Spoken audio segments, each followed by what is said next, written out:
Secretary Blinken was asked this very question in committee by myself. Can you guarantee that this $6 billion will not be released at any time to the Taliban? And he said no. The implication being that if the Taliban behaves, he sees this $6 billion going to the Taliban. I think it's a big mistake. This is a big issue. Iron Dome is a big issue, but it's also a big issue whether we send money to the Taliban. They already have $80 billion worth of our weapons. I think it would be a real big mistake to send money indirectly or directly to the Taliban, so I object. $6 billion. A question was asked, and the answer that came back should have stopped everything. Watch carefully. Reserving the right to object, I joined the chairman of the Foreign Relations Committee in being supportive of Iron Dome, but I think it should be paid for. I think the American taxpayer dollars that pay for it should come from money that could go to the Taliban. There's a fund with over $6 billion in it that was designated for the Afghan government, and that money, I think, could be spent on the Taliban if we do not rescind that money. The justification for my proposal for paying this is simple. Only an economically strong United States can be a militarily strong ally of Israel. I support Israel. I voted for hundreds of millions of dollars to support Iron Dome. I'm glad the United States has a strong bond with Israel. But the United States cannot give money it does not have, no matter how strong our relationship is. The United States is approaching $30 trillion in debt. Our out-of-control spending added $3 trillion to the debt just in this fiscal year. A day of reckoning is coming, sooner than you think. Interest on the debt will be larger than what we spend on national defense in just a few years. If the debt weakens us to the point where we have difficulty funding our own military needs, how can the United States continue to be a reliable ally to Israel? Getting our fiscal house in order does not mean that we are failing to support Israel. Far from it. The $1 billion under consideration today is on top of the more than $1.6 billion the U.S. has already given for Iron Dome, and that's not all. The U.S. provides Israel with just under $4 billion in aid annually. To date, the United States has provided over $146 billion in aid to Israel. In addition to Iron Dome, the U.S. has helped Israel fund other missile defense systems as well. We spent $2 billion on David's Sling and $3.7 billion on Arrow programs. That means the United States has contributed over $7 billion to Israel's missile defense system. Iron Dome is an indispensable defensive tool. That not only saves Israeli lives, but Palestinian lives. I want an Israel strong enough so that it does not have to rely on American support. But if we are here to add an additional $1 billion in aid, all I ask is that we make sure that it is paid for. My amendment would rescind $6 billion in Afghanistan reconstruction money that otherwise might go to the Taliban. Secretary Blinken said as recently as 2 weeks ago that this money may well go to the new Taliban government. Under this arrangement, we would devote $1 billion to Israel's Iron Dome and return the rest to Treasury. This is clear to all of the Republicans. So it needs to be very clear today that Republicans support paying for Iron Dome, and they support paying for Iron Dome with taking away money that would go to the Taliban. I hope my colleagues will work with me to strengthen Israel, strengthen the United States, and strengthen our alliance. I ask for unanimous consent that the Senator modify his request so that instead of his proposal... What you just witnessed is not a procedural disagreement. It is a fault line. Rand Paul is not blocking Iron Dome funding. He is blocking unpaid Iron Dome funding, and the distinction matters enormously. The Democrats objecting right now are choosing to add $1 billion to a $30 trillion debt rather than redirect money that the Secretary of State himself admitted could flow to the Taliban. Think about that architecture for a moment. The opposition is not to Israel. The opposition is to fiscal accountability. And the other side just made that opposition visible on the Senate floor, on the record. So here is the question you need to answer in the comments right now. If the money was always going to be paid, why does it matter where it comes from? The Senate proceed to the immediate consideration of calendar item number 140, H.R. 5323. Further, that the only amendment in order to be my substitute amendment, which is at the desk, I further ask that there be 2 hours of debate equally divided between the two leaders or their designees upon the use or yielding back of that time. The Paul substitute amendment at the desk be considered and agreed to. The bill as amended be considered read a third time, and the Senate vote on passage of the bill or as amended with no intervening action or debate. Madam President, reserving the right to object, I think it is very clear and very important that it be very clear that I've offered to fully pay for the Iron Dome system, with an extra $1 billion. The objection is coming from the Democrat side. They're objecting to it being paid for.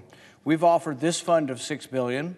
We've offered to modify it and make it less, so there would still be some remaining money in this system. We've offered other funds. We've offered a basically open invitation to the other side that we just think it ought to be paid for. So the objection from the other side is to paying for Iron Dome, to paying for the $1 billion. Interestingly, aid is already going to Afghanistan while the Taliban is in charge. Now, allegedly, that aid is going to charitable organizations, but the history of the Taliban has been to withhold, control, manipulate, and corrupt charitable organizations as well. I think it's a mistake to have money already flowing into the new government under the Taliban and to charitable organizations, because it basically makes their job easier and will make the public more pacified if they're being fed by the Western world. They wouldn't be as happy if the money's being destroyed and it's chaos. So really, in some ways, you do help to stabilize the Taliban by sending more money into there. But Secretary Blinken was asked this very question in committee by myself. Can you guarantee that this $6 billion will not be released at any time to the Taliban? And he said no. The implication being that if the Taliban behaves, he sees this $6 billion going to the Taliban. I think it's a big mistake. This is a big issue. Iron Dome is a big issue, but it's also a big issue whether we send money to the Taliban. They already have $80 billion worth of our weapons. I think it would be a real big mistake to send money indirectly or directly to the Taliban, so I object. The word object just ended a 5-minute speech. But what it really ended was the pretense that this was ever just about Israel. Here is what actually happened on that Senate floor. A senator walked in with a proposal that should have been impossible to oppose. Take money already sitting in a fund, money designated for a government that no longer exists, redirect it away from a regime that harbors terrorists, and use it to fund a missile defense system that saves civilian lives. He did not ask anyone to cut a program. He did not ask anyone to raise taxes. He asked Congress to stop writing checks it cannot cover, using money that might otherwise arm the enemy. And the Democrats said no. Not quietly, not reluctantly, on the record, in public, with a formal objection. Now ask yourself why. The surface answer is procedure. The real answer is something more uncomfortable. Because the moment you accept the logic that spending must be offset, that every new dollar out requires a dollar redirected, you have accepted a constraint that makes the entire progressive spending agenda structurally impossible. This was never about the Taliban. This was about the precedent. Pay for one thing, and suddenly you have to pay for everything. But here is what nobody is asking. Secretary Blinken sat before a Senate committee and was asked a direct question. Can you guarantee this $6 billion will never reach the Taliban? He said no. That answer was given under oath, in committee, on the record. And it did not make front-page news. It did not trigger emergency hearings. It was absorbed into the procedural noise of a city that specializes in burying the things it does not want you to remember. Think about what that means. The United States government, at that moment, could not rule out funding the same organization that sheltered the architects of September 11th. And the Senate's response was to object to the guy trying to stop it. Rand Paul is not a universally beloved figure. His opponents will tell you he grandstands. They will tell you this was performance, not policy. They will tell you the offset proposal was designed to fail, that he knew Democrats would object, that the whole exercise was theater built for a base. Maybe. Politics is rarely pure. But consider what the critics are not saying. They are not saying the $6 billion is safe. They are not saying Blinken was wrong. They are not saying the debt is not real. They are arguing about the messenger while the message sits there, unanswered, in the congressional record. The United States is approaching $30 trillion in debt. Interest payments on that debt will exceed the entire national defense budget within years, not decades. Years. At that point, the question is not whether America can afford to support its allies. The question is whether America can afford to keep its own military funded at all. An America that cannot project strength is not a reliable partner for anyone. Not Israel, not NATO, not any nation that has built its security architecture around the assumption of American solvency. This is the argument Paul was making. It is not a fringe argument. It is the argument that mainstream economists have been making in academic journals, while Washington pretends it does not apply to them. Here is the parallel worth understanding. In 2011, there was a debt ceiling crisis that came within hours of a U.S. default. Markets moved, credit ratings dropped. The entire global financial system flinched. And Washington's lesson from that moment was not fiscal discipline. It was that the ceiling would always be raised, that the consequences could always be deferred, that the reckoning was always someone else's problem, always one more term away. That deferral logic is still operating. It is operating right now, in the objection you just heard. If this is the analysis you are not finding anywhere else, you already know what to do. The final number Paul put on the table was not arbitrary. $80 billion in American military equipment, left behind in Afghanistan, now in Taliban hands. Weapons, vehicles, aircraft, intelligence infrastructure. The most well-equipped non-state fighting force in the region, funded involuntarily by American taxpayers, now potentially supplemented by $6 billion more in reconstruction money that a sitting Secretary of State admitted he could not guarantee would be withheld. And the Senate's procedural response was to protect that arrangement. What you watched was not a quirk of Senate floor procedure.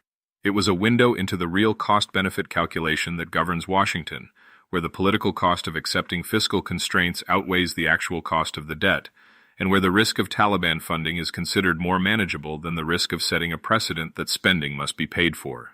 The Iron Dome will get its billion. It probably already has. The Taliban fund question will be quietly resolved behind closed doors, or quietly ignored until it isn't quiet anymore. And somewhere in the congressional record, a senator's objection will sit, unanswered, unrefuted, and inconvenient. This story is not finished, because the debt is not finished, and neither is the Taliban. If this gave you something to think about, share it with someone who needs to hear it. Subscribe if you want the analysis that doesn't get buried. Drop your take in the comments, because the conversation this video didn't have is the one we're going to have right here.